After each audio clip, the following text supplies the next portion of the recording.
बॉलीवुड के अभिनेत्री रानी मुखर्जी किछो के मोहताज नहीं छथि, कियाक तो अपन अभिनय आ अपन सुंदरता के कारण से बहुत बेसी प्रख्यात छथि। बहुत बेसी हुनकर प्रशंसक छै। किछु दिन पहिने हुनकर 47वां जन्मदिन मनायल गेलै। ओहि समय में हुनका बारे में एकटा बहुत पुरान बात खोलल गेल छै जे बॉलीवुड के जे अभिनेत्री रानी मुखर्जी छथिन, जे अपन कला क्षेत्र में अपन सुंदरता क्षेत्र में एतेक आगू छथिन। 47 वर्ष भेला के बावजूदो हुनकर सुंदरता जेना लगै छै पहिले सन के छै। तो हुनका 2006 साल में हॉलीवुड के लेल ऑफर आयल रहे।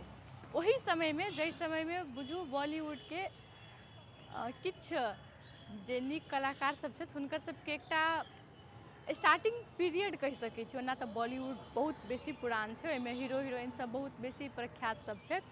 ओहि समय में हुनका एहन ऑफर आयल छलै, मुदा ओ ओहि ऑफर के ठुकरा देलखिन। अब ओकर कारण शाहरुख खान के मानल जाइ छै। अब शाहरुख खान के एहि दुआरे मानल जाइ छै कियाक तो ओहि समय में रानी मुखर्जी शाहरुख खान साथे एकटा फिल्म करै छलखिन। ओ फिल्म के नाम छलै कभी अलविदा ना कहना। ओहि फिल्म में काज करै छलखिन, जाहिके वजह से रानी मुखर्जी ओ रोल नहीं कर सकलखिन, ओहि फिल्म में नहीं जा सकलखिन। हाँ, लेकिन ई छलै कि ओहि फिल्म में हुनका एकटा नीके रोल देल गेल छलै।